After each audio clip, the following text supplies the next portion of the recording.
우리 기도하고 4스텝 2단계 시작하도록 하겠습니다. 사랑과 은혜 하나님 감사합니다. 오늘도 주님께서 은혜 부어주셔서 거룩한 주일 지키게 하시고 또 우리 모여서 같이 4스텝 2단계 오늘 이과를 진행하게 하심에 감사를 드립니다. 우리가 모여서 예배하고 또 주의 말씀 대할 때마다 우리의 삶에 변화가 나타나게 하시고 그 변화가 선한 영향력으로 전달될 수 있도록 인도하여 주시옵소서. 예수님의 제자로서 따라 살아가기를 결단하는 이 시간, 하나님께서 우리를 부르셨음을 다시 한번 믿고 고백할 수 있도록 주께서 도우시고 인도하여 주시옵소서. 주님께서 이 시간도 함께 해주실 줄 믿사오며 예수 그리스도의 이름으로 감사하며 간절히 기도드리옵나이다. 아멘. 우리 찬송가 250장, 찬송 250장 먼저 찬양 드리도록 하겠습니다. 찬송가 250장, 구주의 십자가 보혈로 우리 박수하시면서 우리 찬양 드리도록 하겠습니다. 250장입니다. 구주의 십자가 보혈로 죄 씻음 받기를 원하네. 내 죄를 씻으신 주 이름 찬송합시다. 찬송합시다. 찬송합시다. 내 죄를 씻으신 주 이름 찬송합시다. 죄악을 속하여 주신 주 내 속에 들어와 계시네. 십자가 앞에서 주 이름 찬송합시다. 찬송합시다. 찬송합시다. 내 죄를 씻으신 주 이름 찬송합시다. 주 앞에 흐르는 생명수 날 씻어 정하게 하시네. 내 기쁨 정성을 다하여 찬송합시다. 찬송합시다. 찬송합시다. 내 죄를 씻으신 주 이름 찬송합시. 내 주께 회개함, 내 주께 회개한 영혼은 생명수 가운데 젖었네. 힘없고 순전한 주 이름 찬송합시다. 할렐루야. 찬송합시다. 찬송합시다. 내 죄를 씻으신 주 이름 찬송합시다. 아멘. 우리 이과 보도록 하겠습니다. 교재 32페이지입니다. 이과 예수님의 이끄심을 믿고 걸어가는 제자입니다. 우리 하나님의 말씀 시편 33편 11절과 빌립보서 1장 12절부터 21절까지의 말씀, 우리 시편 말씀은 교재에 있는 말씀 다 함께 읽도록 하겠습니다. 여호와의 계획은 영원히 서고 그의 생각은 대대에 이르리로다. 아멘. 빌립보서 1장 말씀은 교독으로 읽겠습니다. 제가 먼저 읽고 마지막 절은 다 함께 읽겠습니다. 형제들아, 내가 당한 일이 도리어 복음 전파의 진전이 된 줄을 너희가 알기를 원하노라.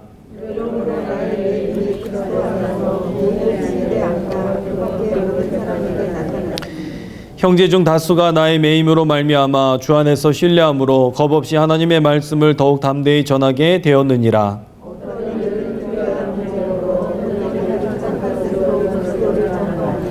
이들은 내가 복음을 변증하기 위하여 세우심을 받은 줄 알고 사랑으로 하나.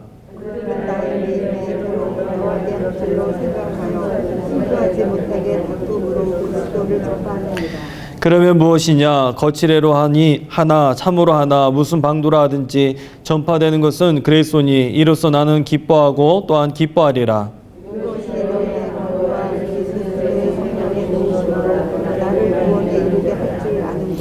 나의 건전한 기대와 소망을 따라 아무 일에든지 부끄러워하지 아니하고 지금도 전과 같이 온전히 담대하여 살든지 죽든지 내 몸에서 그리스도가 존귀하게 되려 하려 하나니 이는 내게 사는 것이 그리스도니 죽는 것도 유익함이라. 아멘. 할렐루야. 오늘도 주님의 은혜가 저와 여러분들의 삶에 임하길 간절히 축원합니다. 우리 전우자분들에게 인사하겠습니다. 잘 오셨습니다. 반갑습니다. 서로 인사하겠습니다. 예, 감사합니다. 오늘 이렇게 조를 1, 2 선교구, 3, 4 선교구, 그리고 5, 6 선교구, 7, 8, 9, 10 이렇게, 그리고 남성 이렇게 모임으로 같이 이렇게 따로 이렇게 분류를 해놨습니다. 여러분들 이게 한 조 이렇게 테이블이 한 조가 되신 거예요. 그래서 이따가 토의 시간하고 같이 이렇게 나눔 시간 할 때에 조장님을 한 분 뽑아주시고 그렇게 해서 우리 한 학기 동안 이제 10주 가정 벌써 이제 한 번 지나갔어요. 오늘 또 지나가면은 얼마 남지 않았습니다. 여러분들 있는 시간 동안에 여러분들 같이 교제를 나누시고 또 이 안에서 치유의 역사도 나타나고 또 하나님의 은혜의 역사가 나타나길 간절히 축원합니다. 오늘 말씀은 이거예요. 예수님의 이끄심을 믿고 걸어가는 제자입니다. 우리가 제자가 되는 길, 예수 그리스도의 제자로서 서나갈 때에 무엇이 중요하냐? 오늘 말씀의 본문을 보면 믿음에 대한 것을 우리에게 전해주고 있는 것을 보게 됩니다. 우리의 삶은요, 우연하게 만들어진 것이 아니라 하나님의 계획 가운데에 세워진 줄로 믿습니다. 우리가 이 땅에 태어날 때에 아무런 목적과 아무런 계획 없이 이 땅에 태어난 게 아니라는 거예요. 우리가 여기 교재에도 나와 있지만 드라마를 보면은 드라마에는 다양한 요소들이 들어있어요. 기쁜 이야기만 계속 있으면 그 얘기가 기쁠까요? 아마 그렇진 않을 것 같습니다. 또 슬픈 얘기만 계속해서 나온다면 그 드라마를 계속 볼까요? 때로는 눈물도 있고 때로는 웃음도 있고 그러면서 그 드라마 안에는 인생이 담겨져 있는 그 드라마가 되었을 때에 정말 재미난 드라마가 되지 않겠습니까? 그런데 이 드라마에도 기승전결이 있고요. 그리고 우리 인생 가운데에서도 기승전결이 있으면서 하나님의 계획 가운데에 우리 인생을 하나의 드라마로 세워주셨다는 것을 우리는 보게 됩니다. 그래서 사건 하나하나가 이게 우연이 아니고 하나님의 계획 가운데에 이어지고 있다는 것을 우리가 볼 수가 있다는 것이죠. 특별히 예수 믿는 사람들의 삶이 바로 제자된 삶의 모습일 텐데 그 제자들의 모습만 보더라도 그의 삶에는 정말 강렬한 믿음도 있었고 배신의 일도 있었고 다시 주님께 돌아오는 일도 있었고 여러 가지 일이 있었다는 것을 보게 됩니다. 여러분들 신약 성경에 보면 가장 먼저 나오는 게 어떤 복음이죠? 저만 알고 있습니까? 마태복음, 그 다음에 마가복음, 그 다음에 누가복음, 요한복음. 이 네 복음서를 가리켜서 사복음서라고 얘기하고 그리고 특별히 마태와 마가와 누가를 가리켜서는 공관복음서라고 같은 관점을 가지고 기록이 되었다라고 해서 공관복음서라고 그렇게 이야기를 하게 됩니다. 그런데 학자들이 이야기했을 때에 이 공관복음서 안에서도 순서가 있는데 가장 먼저 기록된 복음서가 지난 시간에도 말씀을 드렸지만 마가복음이라는 거예요. 아마 AD 한 50년경에 이 복음서가 쓰여졌는데 이 마가복음으로 인해서 마태복음이 이 마가복음을 참고해서 복음서가 기록되었다라고 이야기하고 또 누가복음이 그 다음에 나왔다라고 이야기를 하는 경우가 많이 있습니다. 그런데 이 마가복음의 저자가 누구일까요? 바로 마가이죠. 그런데 이 마가가 어떤 사람이었을까요? 이 마가는 저 사도행전의 말씀을 보면 같이 선교 여행을 떠나면서도 중간에 그만 탈락했던 도망갔던 그런 사람이라는 것을 보게 되고 마가복음서에 보면 예수님께서 잡히시던 날 밤에 혼이불을 두르고 있었다가 이거를 벗겨지는지도 모르고 도망쳤던 사람이 바로 마가였습니다. 즉 마가는요 굉장히 우유부단한 성격이 있었어요. 그리고 마가는 마가의 다락방이라고 우리 아시지 않습니까? 마가의 다락방이 있을 정도의 그 마가의 다락방의 크기는 그 당시 부의 상징이었는데 이 사람은 굉장히 큰 부자였다라고 이야기를 합니다. 많이 가지고 있었고 또 우유부단하고 또 믿음도 그렇게 신실하지 못했던 이 사람에 의해서 최초의 신약 성경, 이 복음서 안에서 마가복음이 기록되었다는 것은 이것 또한 하나님의 계획이라는 거예요. 그런데 마가의 성격이 바로 그러한 성격이 있었어요. 우유부단하고 뭐 하나 끝까지 이렇게 밀고 나가지 못하고 하지만 이 사람이 결국에는 감옥에 갇히면서 하나님의 말씀을 듣게 되고 마가복음에는 예수님의 생애가 다 기록되어 있지 않습니다. 탄생부터도 나와 있지 않아요. 왜 그러냐면 마가 자체는 시간이 없었기 때문에 언제 죽을지 모르는 그 감옥에서 복음에 대한 핵심만 전해야 되기 때문에 마가는 모든 것들을 다 생략하고, 그리고 마가는 예수 그리스도를 누구로 고백하느냐? 하나님의 아들인 동시에 바로 종으로 묘사했습니다. 특별히 어떤 종입니까? 고난받는 종. 그렇기 때문에 종에는 족보가 필요 없어요. 그렇기 때문에 마가복음에는 족보가 기록되어 있지 않습니다. 종이 해야 될 것은 뭐냐면 일이에요. 그렇기 때문에 마가복음에는 예수님께서 굉장히 바쁘게 다니십니다. 이게 마가복음의 특징입니다. 그렇게 해서 마가의 성격, 마가의 상황, 마가의 기질, 이 모든 것들을 통해서 마가복음이 기록되었다라는 것을 우리는 보게 됩니다. 즉 하나님께서는 우리를 부르시고 우리를 사용하실 때에 아무런 목적 없이 그냥 그 사람을 사용하시는 것이 아니라 우리 머리털까지 세신 바 되신다고 하지 않습니까? 그렇기 때문에 무슨 생각을 하는지, 어떠한 기질의 사람인지 너무나 잘 알고 계시고 또 그 기질에 맞게 하나님의 복음을 전하게 하신 줄로 믿습니다. 죄송합니다. 저는 제가 삼형제 중에 제가 막내예요.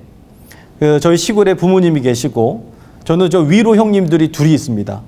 저는 어릴 때부터 누나가 그렇게 있었으면 좋겠다라는 생각을 너무 많이 했어요. 다른 친구들을 보면 다 누나가 있어요. 누나가 용돈도 주고 누나가 먹을 것도 챙겨주고. 그런데 이 무뚝뚝한 형들은 아무것도 안 챙겨줘요. 저 위로 6살, 8살이니까 거의 저는 혼자라고 생각을 했습니다. 형들은 형들끼리 놀고 형들 쫓아다니려고 하면 어디 동생이, 그래서 저는 그냥 늘 밀어냈던, 그래서 늘 외로웠던 어떤 그런 모습이 있어요. 그런데 막내이다 보니까 또 부모님의 사랑은 굉장히 많이 받았습니다. 아마 집에 셋째가 있으신 분들은 아마 같은 공감대를 가지실지 모르겠는데, 첫째가 학교 가는 건 당연한 거예요. 당연하고 공부도 잘해야 되고 모든 일들의 매사에 아주 좋은 성적을 받아야 됩니다. 둘째는 형이 하니까 뭐 그렇게 할 수도 있어요. 그런데 셋째는 학교만 가도 예쁜 거예요. 가방만 들어도 예뻐요. 그렇기 때문에 그런 성격들이 제 안에도 또 있는 것 같아요. 그래서 때로는 원하는 거는 다 부모님이 주셨고 또 요청하는 거는 다 얻어낼 수 있었고 또 사랑도 많이 받아서 매사에 적극적이고 자신감 있고, 하지만 어떤 면에 있어서는 저만 알고 있는 어떤 그런 이기적인 모습들도 있다라는 거예요. 그게 결혼하기 전에는 잘 몰랐는데 결혼하고 나니까 굉장히 이기적인 사람이었구나라는 거를 깨닫게 됐습니다. 그런데 하나님께서는 저에 맞게, 저의 성격에 맞게 저를 그렇게 사용하신다라는 것을 제가 그렇게 보면서 깨닫게 됩니다. 장남이면 장남대로, 장녀면 장녀대로, 또 차남, 차녀는 차녀대로 그렇게 하나님께서는 그의 가정의 상황에 맞게 우리를 또한 그렇게 사용하신다라는 것을 우리는 알 수가 있다는 것이죠. 우리의 삶의 성격이 나는 왜 이래? 나는 좀 안 되는 것 같아? 나는 매사가 좀 안 되는 것 같아? 이게 아니라 하나님께서는 안 되게 하시는 그 바울의 역사들 가운데에서도, 감옥에 갇혀 있었던 그 바울의 역사들 가운데에서도 하나님의 복음을 전하게 하신 것처럼 놀라운 역사들 나타나게 될 줄로 믿습니다. 한 가지 또 말씀을 드리자면, 이 장남, 장녀, 첫째, 차녀, 둘째 얘기를 했는데, 이 뇌과학자들이 그런 실험을 했다고 해요. 여러분들 맛있는 게 있으면은 보통 어떻게 합니까? 맛있는 걸 먼저 드십니까? 아니면은 맛있는 걸 나중에 드십니까? 나는 맛있는 걸 먼저 먹는다. 예. 예, 맛있는 거, 예. 예. 내가 먹는다. 내가 먹는다는 얘기는 안 했어요. 먼저 먹는다, 나중에 먹는다 얘기했는데, 나중에 먹는다. 나는 맛있는 게 있으면 나중에 먹는다. 예. 내려주시죠. 정답은 없어요. 예, 내가 원하는 대로 먹는 게 그게 정답이에요. 그런데 조사를 해 보니까 보통 맛있는 거를 먼저 먹는 사람들은 그 가정에 있어서 둘째나 셋째인 경우가 많다라는 거예요. 왜냐하면 위에한테 뺏길까 봐 먼저 맛있는 걸 먼저 먹어버리는 거예요. 먼저 먹어버리고 형 것도 바라보죠. 그런데 첫째들은 그렇지 않아요. 왜냐하면 세상 태어날 때부터 다 내 거였어요. 다 내 거야. 부모님도 내 거였고 부모님 사랑도 다 내 거였고 굳이 먼저 먹을 필요가 없는 거예요. 생존 경쟁이 없어요. 그런데 차녀나 차남이나 둘째, 셋째들은 태어날 때부터 세상이 불공평해. 이미 누군가가 다 가져가 버렸어. 형이 가져가 버렸고 누나가 가져갔고 언니 오빠가 다 가져가 버렸어. 그렇기 때문에 조금이라도 내 거를 뭔가 가져오지 않으면 이게 인생이 만만치 않거든요. 예, 그렇기 때문에 먼저 맛있는 걸 먼저 먹는 사람들은 대부분에 보면 가정에 있어서 둘째, 셋째가 많이 있다라는 것이죠. 어쨌든 그 사람의 기질이 어떻든지 간에 하나님께서는 그 사람의 상황과 형편에 맞게 복음을 허락해 주시고 또 복음의 역사를 이어가게 하신다는 것을 우리는 볼 수 있습니다. 34페이지 보시면요. 첫 번째, 제자의 인생 스토리를 쓰시는 하나님, 그 모습을 우리가 보게 됩니다. 바울이 나와요. 바울은 이 복음을 전하다가 불행하게 옥에 갇히게 되죠. 로마의 감옥에서 2년간 갇혀 있었을 때에 쓴 편지가 바로 신약 성경의 빌립보였고요. 바울은 감옥에 갇히지 않기를 원했는데 주님께서는 계속해서 바울의 삶을 저 로마에 압송할 때에도 감옥에 갇히면서까지 그렇게 인도해 가신다는 것을 우리는 보게 되죠. 바울의 1차 전도 여행을 보시면요, 참 기가 막혀요. 왜 그러냐면 이 1차 전도 여행 때에도 이 사람이 저 안디옥에서 출발을 합니다. 안디옥에서 가서 실루기아로 가서 살라미로 가고 바보섬에 가고 그 다음에 이 더베로 가고 버가로 가고 그 다음에 또 안디옥 그리고 이고니온 이렇게 하면서 다시 역으로 돌아올 때에 그때 어떤 일이 있었느냐 하면 루스드라라는 곳이 있어요. 이곳에서 돌 맞아서 죽을 뻔했습니다. 그렇다면 보통 상식적으로 내가 어려운 일을 만났을 때 그 일을 피하는 게 당연해요. 그런데 사도 바울은 다시 거꾸로 가서 다시 돌아올 때에 이 루스드라 지역을 또 다시 방문하는 일들을 보게 됩니다. 그렇게 하면서 복음을 증거했던 사람이 바로 바울이에요. 사도행전 22장 5절 말씀을 한번 우리 다 함께 읽어보도록 하겠습니다. 이에 대제사장과 모든 장로들이 내 증인이라 또 내가 그들에게서 다메섹 형제들에게 가는 공문을 받아가지고 거기 있는 자들도 결박하여 예루살렘으로 끌어다가 형벌을 받게 하려고 가더니 아멘. 바울이 누구였습니까? 예수님 믿는 사람들, 예수 그리스도를 믿는 사람들을 잡아 죽이려고 했던 사람, 실제로 그랬던 사람. 스데반이 마지막에 죽는 장면을 여러분들 기억하시죠? 그때에 사실 영적인 이 바톤을 터치합니다. 그때 그 죽는 장면을 지켜봤던 사람이 누구였습니까? 바로 이 바울. 그 전에 사울이었죠. 그러면서 이 사람이 복음의 어떤 전류가 감전되듯이 영적인 이 터치가 연결되고 이 사람이 다메섹에서 예수님의 음성을 듣고 하나님의 음성을 듣고 변화되는 삶을 살게 되는 것을 보게 되죠. 이 사람은 박해했던 사람이에요. 그런데 예수 만나고 완전히 변화된 사람이 되었죠. 고린도전서 2장 2절의 말씀이 이렇습니다. 내가 너희 중에서 예수 그리스도와 그의 십자가에 못 박히신 것 외에는 아무것도 믿지 아니하기로 작정하였습니다. 이 사람이 가말리엘의 제자였고요. 유대인 중에 유대인이었고 굉장히 있는 집이었어요. 많이 배운 사람이었고 학식이 있는 사람이었고 그런데 예수 그리스도 외에 더 이상 알기를 나는 몰라도 된다라고 그렇게 작정을 했다는 겁니다. 이게 바로 바울의 삶의 모습이에요. 신앙의 출발. 그런데 이 바울의 모습이 예수 그리스도를 핍박할 때 어떻게 핍박했습니까? 열정적으로 핍박했던 이 사람.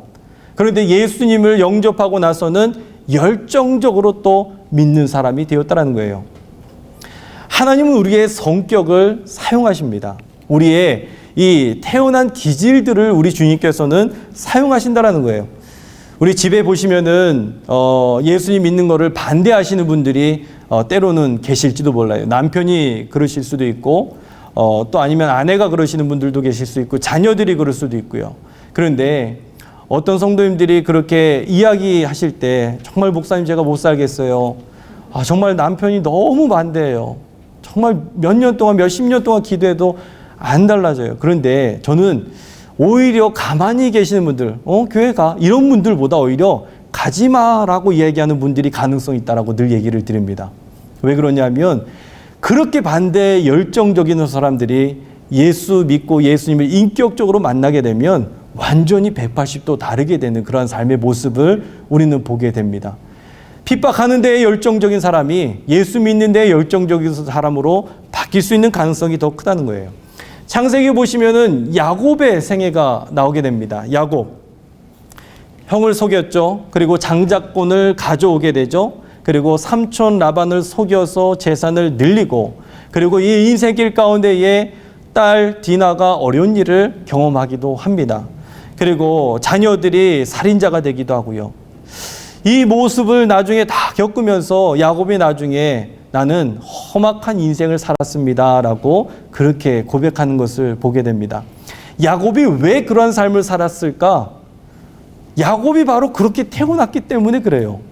야곱은 형 에서의 발 뒤꿈치를 잡고 태어날 때부터 이놈의 세상 불공평하다. 이게 바로 야곱의 삶이었어요.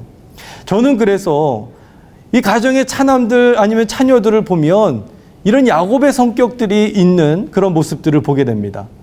뭐든지 열정적이기도 해요. 욕심도 많기도 해요. 그런데 내 힘으로 하려고 하는 일들이 너무나 많아요.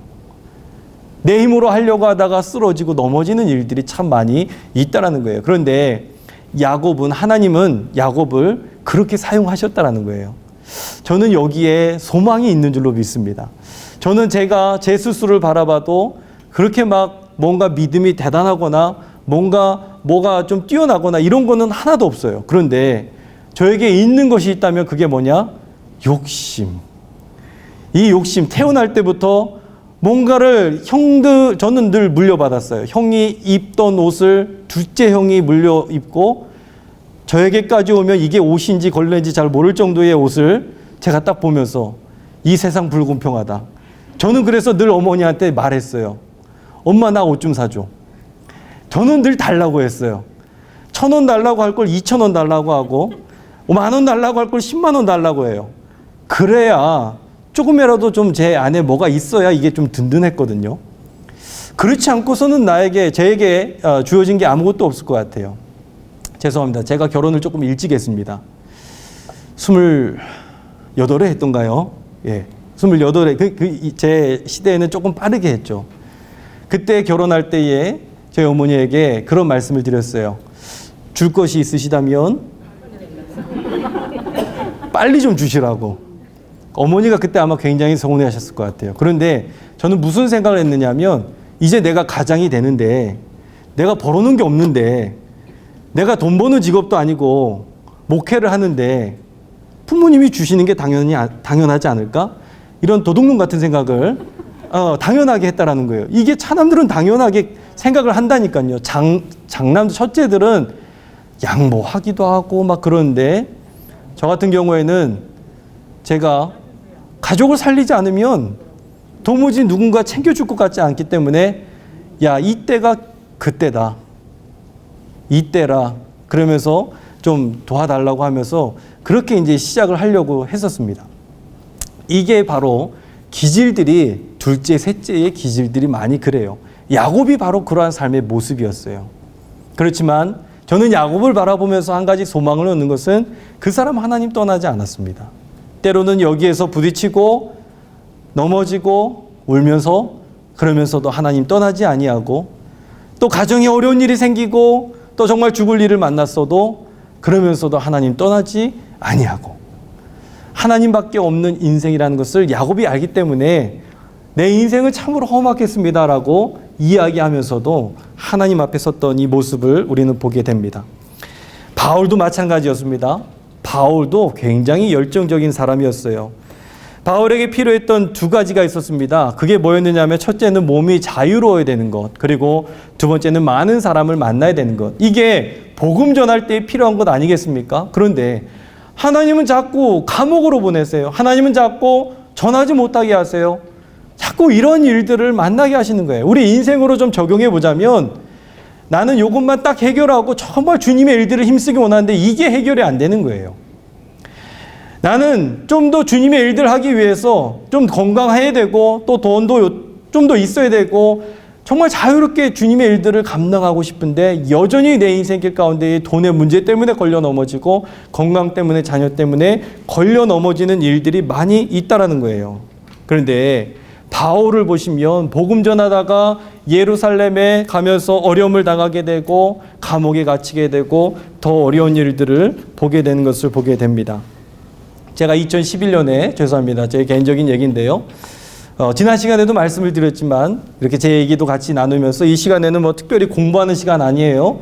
성경 공부하고 이렇게 해서 뭔가 좀 이렇게 하는 시간이 아니라 여러분들끼리 있다가 같이 나누면서 하나님의 말씀이 내 삶 가운데 녹아지는 시간인 줄로 믿습니다. 제가 2011년도에 의정부 용현동 33-5번지 거기에 개척을 하게 됐어요. 그런데 그 개척이 사실은 그 전임자가 있었던 그런 성전이었는데 지하였어요. 지하이고 그리고 그 4층에는 뭐가 있었느냐 하면 이 여호와의 이 왕국인가요? 예. 이 여호와의 증인. 야, 걔네들 왜 이렇게 많이 모이는지 저는 그 당시에 성도님이 아무도 안 계셨어요. 명단도 없었어요. 그런데 거기는 뭐 토요일만 되면은 막 정말 사람들이 많이 오는 거예요. 하나님 앞에 기도할 때 하나님 저것들은 이단이고 나는 정통인데 이게 어찌 된 일인가요? 요즘 보면은 이단이 더 진짜 같고 진짜는 더 오히려 그냥 숨죽여 있는 일들이 참 많이 있어요. 그런데 그 당시에도 보면서 너무나 이게 좀 아닌 거예요. 마음에 불편하기도 하고. 그런데 그것도 사실은 이 건물 자체가 지분으로 나뉘어져서 목회도 제대로 못하고 한 몇 개월 지나지 않아서 이전을 하게 됩니다. 교회를 이전을 하게 되면서 오목로 111번지 의정부시 그곳으로 4층으로 이제는 제가 4층으로 제가 가게 됐어요. 그런데 여전히 4층에 갔지만 다른 곳으로 가서 4층에 있었지만 여전히 성도님들은 아무도 계시지 않는 거예요. 그래서 개척이라는 것을 4년 동안 하게 됩니다. 4년 동안 하는데 복음을 전해요. 지난 시간에도 말씀을 드렸지만 주님 제발 제 앞에는 사람이 나타나지 않게 해달라고 기도하면서 복음을 전했습니다. 그러면서 사람을 마주대하지 않고 비대면으로 아파트에 다니면서 복음 전도지만 꽂고 다녔어요. 그런데도 하나님은 하시는 줄로 믿습니다. 하나님은 역사하세요. 하나님은 이 마음에 그 사람의 중심에 하나님의 성경이고 있는지 아닌지를 주님께서는 보시더라고요. 그렇게 해서 20명이 모였습니다. 20명이 모여서 예배를 드리는데 이제는 전기료 낼 돈이 없는 거예요. 월세를 감당할 그 돈이 없는 거예요. 그래서 부교육자 생활로 이제 전환하게 되면서 그때 광림교회를 오게 되었어요. 그리고 나서 제가 4년이라는 시간을 보내게 됩니다. 4년이라는 시간을 보내게 되고 또다시 의정부를 가게 됐습니다. 그게 어디였느냐 하면 광림 북교였어요. 제가 제 스스로 또 보면서 제가 의정부는 이 방송을 우리 북교회 분들도 또 보고 계시지만 제 마음속에는 그 당시에 개척할 때에 무슨 마음이 있었느냐 하면 의정부는 내가 다시는 안 들어간다. 의정부는 내가 부대찌개 먹으러도 안 간다. 부대찌개가 정말 맛있어요. 그런데 하여튼 거긴 내가 쳐다도 안 본다. 그랬는데 또다시 북교회를 가게 되는 그런 상황이 펼쳐지더라고요. 야, 이게 뭔가. 그런데 아까도 사도 바울의 이야기를 들으면서도 루스드라에서 돌 맞고 죽을 뻔한 경험이 있었는데도 불구하고 다시 또 그곳으로 들어갔던 장면. 창세기의 말씀을 보시면 저 하갈이라는 여종이 주인의 그 모진 핍박을 못 견디고 도망칠 때에 하나님께서 말씀하시죠. 하갈아 하갈아 네가 어디서부터 왔으며 어디로 가느냐. 그때의 하갈에게 우리 하나님께서 그래 너 이리 와. 너 내가 구출해 줄게. 너는 이제 다시는 글로 가지 마. 이렇게 할 줄 알았는데 다시 주인의 집으로 들어가라 라고 이야기를 하더라고요. 우리의 인생의 삶에 있어서 때로는 마주치고 싶지 않은 장소, 마주치고 싶지 않은 사람, 그런 사람들이 분명히 있어요. 있는데 그래서 나는 그 사람 피하고 그 장소 피하고 그 상황 피했는데 어느 순간인가 다시 하나님은 그곳으로 나를 집어넣고 있는 그 모습을 우리는 보게 됩니다. 사도 바울에게는 지금 시간이 필요하고 사람을 만나야 되고 자유로워야 되는데 하나님은 그 사도 바울의 마음은 모른 채 감옥으로 가두게 되고 로마로 압송하게 되고 그런데 성경의 말씀을 통해서 우리가 보는 것은 거기에서 감옥을 지키고 있었던 사람들에게 복음을 전하게 되었고, 오늘 담임 목사님 메시지를 통해서도 그 선교사님에 대한 이야기를 우리가 듣는 것처럼 제발 나를 좀 구원해 달라고, 나를 여기서 좀 빼내 달라고 그렇게 우리는 기도했지만, 하나님은 우리의 마음을 바꾸셔서 거기에서도 할 일이 생각나게 하시고 사명이 있게 하시고, 그러면서 우리의 심령을, 우리를 만지신다는 것을 우리는 볼 수가 있다는 거예요.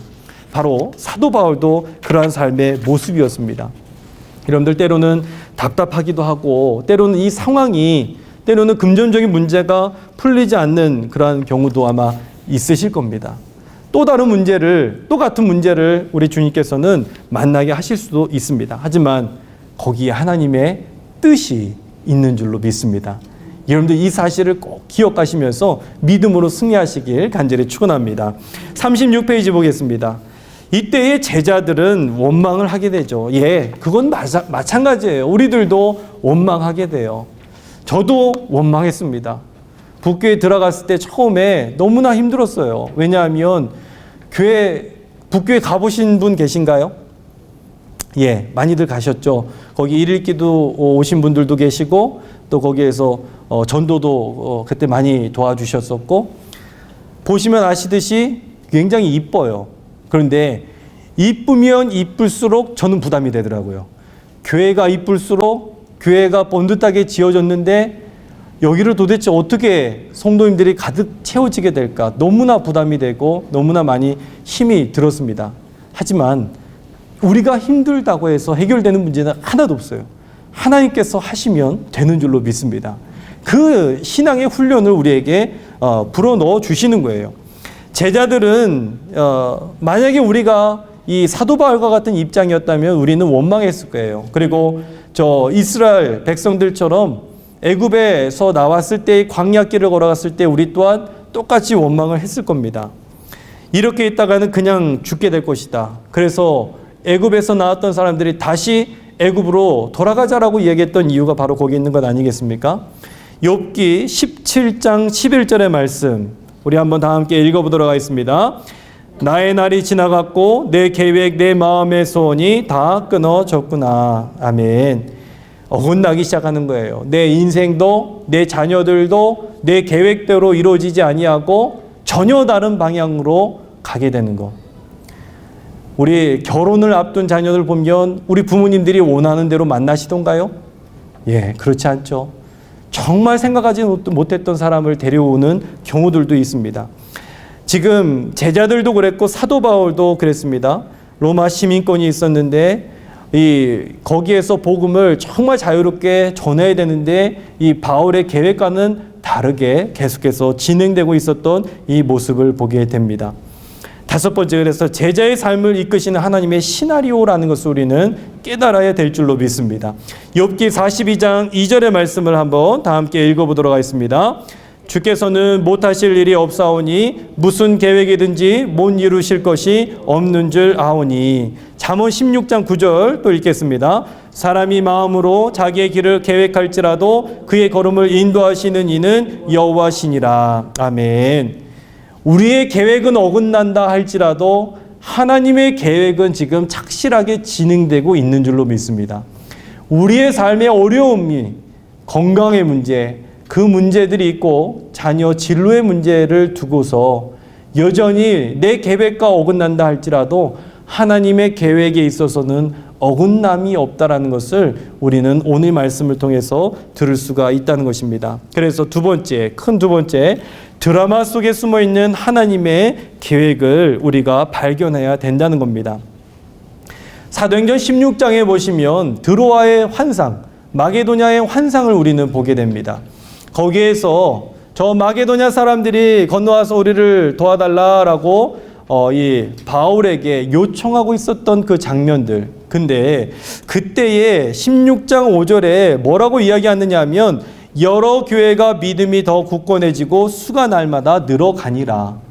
이 마게도냐 환상 이전에 이 내용이 있었던 거예요. 그게 뭐냐면 교회가 막 부흥하고 있었던 거예요.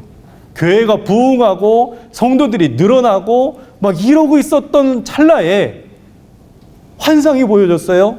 사도 바울에게 나 좀 와서 좀 건너와서 우리를 도와달라.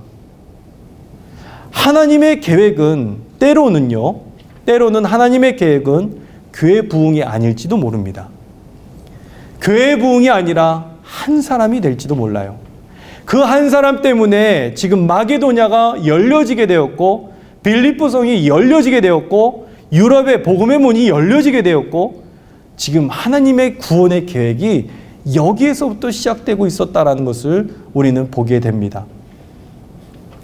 저는 요즘 코로나 시대를 맞이하면서 많은 교회들도 마찬가지라는 생각을 해보게 됩니다. 제가 코로나를 처음 접했던 것은 북교에 있을 때 막 복음 전도 열심히 하고 그러면서 성도님들이 이제 100명, 150명, 200명 찍고 올라가고 있었을 바로 그때에 코로나가 딱 오게 됩니다. 그랬더니 덩그러니 누가 남느냐 하면 저하고 신방전사님하고 제 아내하고 교육전사님하고 넷이서 뭐해요? 얼굴 마주 보다가 첫 주는 그냥 지났어요. 첫 주는 별 느낌이 없었어요. 그런데 이게 둘째 주가 되고 셋째 주가 되면서 막 울컥하더라고요. 그때 제가 일부는 본당의 예배를 영상으로 보거든요. 근데 담임 목사님도 울컥하시는 것 같아요. 그러면서 2년이라는 시간을 그때 1년 반 지나고 나서 6개월 남았을 때 코로나가 오게 됐는데, 그러면서 내 노력이 아무런 것이 아니었구나. 내가 열심히 복음 전대해서 교회가 세워지는 것도 아니고, 내가 뭔가를 열심히 대단히 해서 가정의 믿음이 세워지는 것도 아니고, 나는 아무것도 아니었구나 라는 것을 다시 한번 깨닫게 되었습니다. 그러면서 하나님의 숨어있는 계획들이 이 한국을 통해서, 이 나라 민족을 통해서도 저는 여전히 지금 드러나고 있다고 믿습니다.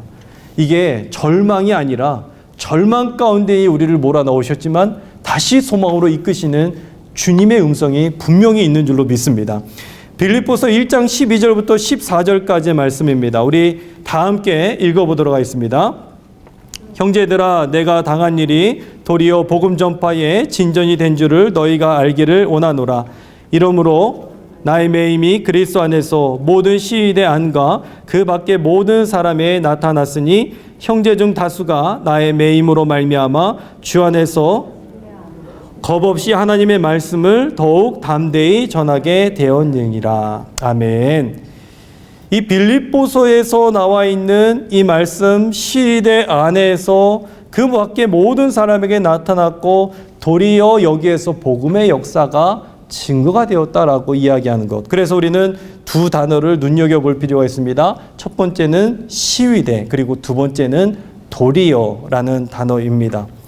이 시위대, 이 사람들은 여기에 나와 있는 것처럼 헬라어로 플라토리온이라고 이야기하는데, 이 시위대는 그냥 시위대가 아니라 뭐라고 얘기합니까?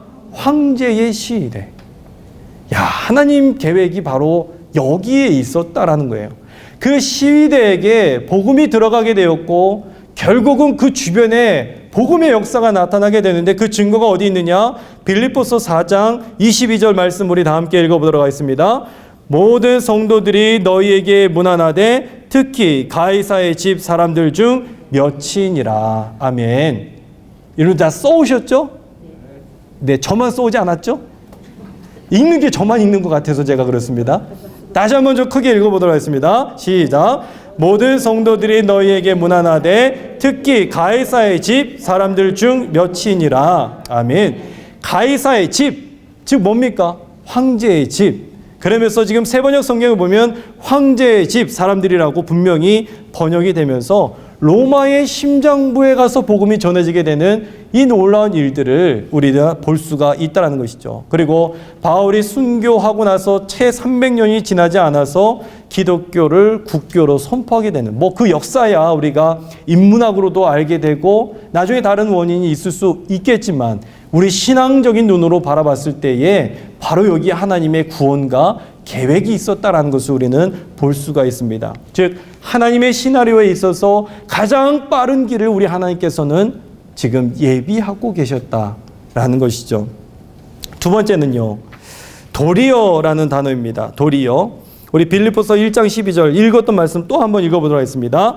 형제들아 내가 당한 일이 도리어 복음 전파의 진전이 된 줄을 너희가 알기를 원하노라. 아멘. 도리어, 이 도리어라는 단어, 저는 다시라는 단어하고 너무나 좋아하는 단어가 바로 이 단어예요. 도리어, 다시. 마가복음에 보면, 제가 마가복음 많이 인용을 하는데 마가복음에 보면 다시라는 부사가 굉장히 많이 나옵니다. 그래서 예수님께서 다시 회당에 들어가셨다, 다시 바닷가에 나가셨다, 그러면서 다시라는 부사를 굉장히 많이 사용하는데, 왜 그러냐 하면 마가의 인생 자체가 다시의 인생이었기 때문에, 감옥에 있었지만 다시 일어날 수 있었던 것은 예수 그리스도였고, 이 마가라는 사람이 우유부단한 사람이었지만 예수님 만나고 나서 다시의 인생으로 변화되게 되었다는 거예요. 이게 예수 믿는 삶에 나타나야 될 줄로 믿습니다. 다시 하는 거예요. 또 도전하는 거예요. 죄송합니다. 제 아들이 둘째 녀석이 있는데, 이 녀석이 매해 한 해도 거르지 않고 회장 선거를 나갑니다. 그래서 어느 해인가는 제가 그만 좀 나가라, 한 번도 안 되는데 아빠가 창피하다, 그렇게까지 얘기를 할 정도로. 그런데 얘가 원래 이런 선거가 아니라 이런 애가 아니었거든요. 그런데 어디에서 친구에게 발동이 걸렸는지, 지고 싶지 않은 건지 아니면 아빠 닮아서 그런 건지 모르겠지만, 하여튼 지금 1학년 때부터 지금 4학년인데요. 올해도 나갔어요. 올해도 나갔는데 올해도 안 됐어요. 작년에 나갔을 때에, 작년에는 부회장을 했습니다. 그래서 그 전에는 떨어졌어요. 그래서 너 몇 표 받았니? 그랬더니 2표 받았대요. 그래서 한 표는 네가 썼을 거고, 왜? 그렇대. 한 표는 지가 썼고, 한 표를 받은 거예요. 한 표. 그래서 2표를 받아서 떨어졌어요. 그리고 작년이죠. 작년 가을에는 부회장이 됐어요. 그래서 축하한다, 야, 대단하다. 요번에는 안 나오겠지 생각을 했는데 또 나와요. 그래서 넌 언제까지 나갈 거니? 될 때까지 나간다는 거예요. 그래서 이제 대단하다, 너 대단하다. 제가 그랬어요. 너 대단하다. 아빠 기도해 줄게. 예. 그랬는데 저는 그 모습을 보면서 제가 어느 순간인가 이게 또 마음에 감동이 되더라고요. 쟨 뭐라고 도대체 또 도전을 할까? 다시 하고 또 다시 하고. 그런데 내 안에는 그런 믿음이 있을까? 실패했는데도 불구하고 또 다시 하려고 하는 그런 믿음이 나에게는 있는가? 라는 거를 아침에 회장 선거하는 그 아침에 안수기도를 해주면서 제가 깨닫게 되었습니다. 그렇구나. 실패를 한다 할지라도 다시 도전해야 되는 그 믿음이 내 안에 있어야 되겠구나라는 것을 생각을 해보게 되었습니다. 바울이 바로 그러한 삶의 모습이었죠. 도리어. 지금 어려운 일은 계속 당하지만 도리어 이것이 복음 전파의 진전이 되었다라고 이야기를 하고 있습니다. 디모데전서 1장 13절부터 14절, 우리 40페이지에 보면 말씀이 있습니다. 디모데전서 1장 13절부터 14절 말씀 우리 다 함께 읽어보도록 하겠습니다. 내가 전에는 비방자요 박해자요 폭행자였으나 도리어 긍휼을 입은 것은 내가 믿지 아니할 때에 알지 못하고 행하였음이라. 아멘.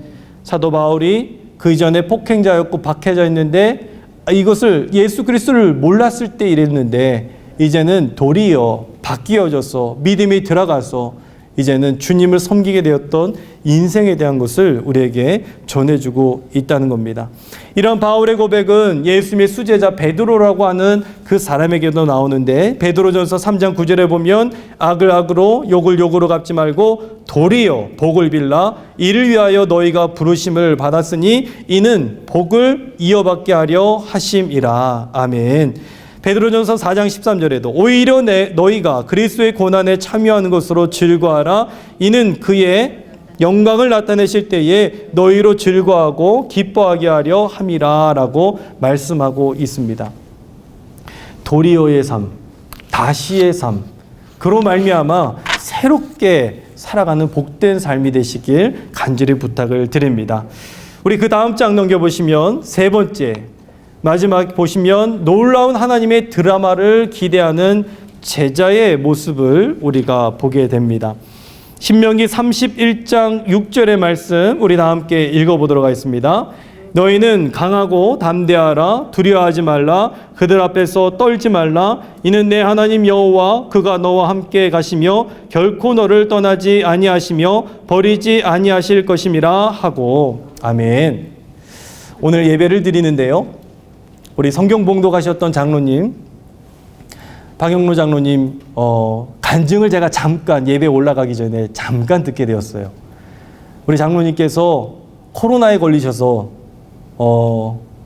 굉장히 어려운 일을 당하셨습니다. 아마 아시는 분은 아시겠지만, 그러면서 장로님이 호흡이 가빠오게 되고 119에 이제 실려가시게 되었다라고 말씀을 하시더라고요. 그리고 작은 병원에 갔다가 거기에서 50만 원이 들고 다시 이제 아산병원으로 오게 됐는데, 이제 한 발자국만 나가면, 한 발만, 호흡이 이제 안 돼서 여기에 이제 구멍을 뚫어야 되는 그런 상황이 되었던 거예요. 그런데 정말 기적적으로 호흡이 가능하게 되었고, 정말 장로님들이, 다른 장로님들이 이야기하시는데, 지금 장로님이 조금만 잘못됐으면 아마 지금 계시는 곳이 감남동산이 되었을 것이다 라고 이야기를 하셨다라는 거예요. 그 간증을, 그 이야기를 잠깐 예배 올라가기 전에 들었는데 제 마음이 얼마나 뜨겁고 얼마나 성령 충만하게 되었던지. 근데 우리 장로님 3부 예배 드리신 분은 아시겠지만 제가 저에게 부탁을 하시더라고요. 목사님, 제가 걸음이 좀 현찮으니까 손을 좀 잡아주시면 좋겠습니다 라고 이야기를 하시더라고요. 알겠습니다, 장로님. 그 손을 뒤에 이렇게 가만히 잡고 제가 계단을 올라가게 되었습니다. 그래서 그 계단에 올라갔는데 저에게 더 큰 은혜가 임했던 거예요. 우리 감독님께서 아프셨을 때에 그 감독님의 손을 늘 붙들어 주셨던 분이 누구였느냐 하면 우리 박영로 장로님이세요. 그래서 우리 감독님 또 담임 목사님, 우리 목회자들은 프로예요. 그래서 성도님들 보이는 곳에 손 잡는 모습을 보이지 않습니다. 항상 보이지 않는 곳에서 박영로 장로님께서 손을 잡아주셨고, 그렇게 감독님 부축해서 이렇게 다니셨거든요. 그런데 감독님 붙잡았던 그 손을 우리 장로님 또 건강히 안 좋아지셔서 제가 붙잡고 강단을 이렇게 올라가게 됐는데 저에게는 이미 큰 은혜가 되었어요. 그 예배 어떻게 되든지 정말 이 손을 붙잡고 올라가는 이 길이 정말 내가 어려울 때, 내가 건강이 연약해졌을 때에 내 손을 과연 누가 붙잡고 이 성전을 올라갈 것인가, 그런 생각도 하면서 그렇게 올라가게 되는데, 장로님께서 그런 얘기 하시더라고요. 목사님, 오늘 말씀에 이미 안 들어도 저는 은혜가 돼요. 왜 그러냐면 그 여호수아 1장의 말씀이 딱 장로님의 그 심령이라는 거예요. 심정이라는 거예요. 두려워 말라, 강하라, 담대하라. 얼마나 이 두려웠던지, 혹시 넘어질까봐, 혹시 나 때문에 예배가 방해가 될까봐 그랬는데, 하나님께서는 역사하시고 그 본문을 읽으시면서 먼저 은혜가 되었던 그 모습을 이야기를 하시더라고요. 오늘 말씀 다시 한번 읽어볼까요? 신명기 31장 6절의 말씀, 저와 여러분들의 고백 1줄로 믿습니다. 우리 다 함께 다시 한번 읽어보도록 하겠습니다. 너희는 강하고 담대하라. 두려워하지 말라. 그들 앞에서 떨지 말라. 이는 내 하나님 여호와 그가 너와 함께 가시며 결코 너를 떠나지 아니하시며 버리지 아니하실 것임이라 하고. 아멘. 이 축복이 있으시길 간절히 축원합니다. 우리의 삶에 예수 그리스도 이 이름밖에 없어요. 우리 주님이 나와 함께 하시기 때문에 두려워할 필요가 전혀 없다는 것입니다. 이렇게 이 과를 마치고요. 우리 잠깐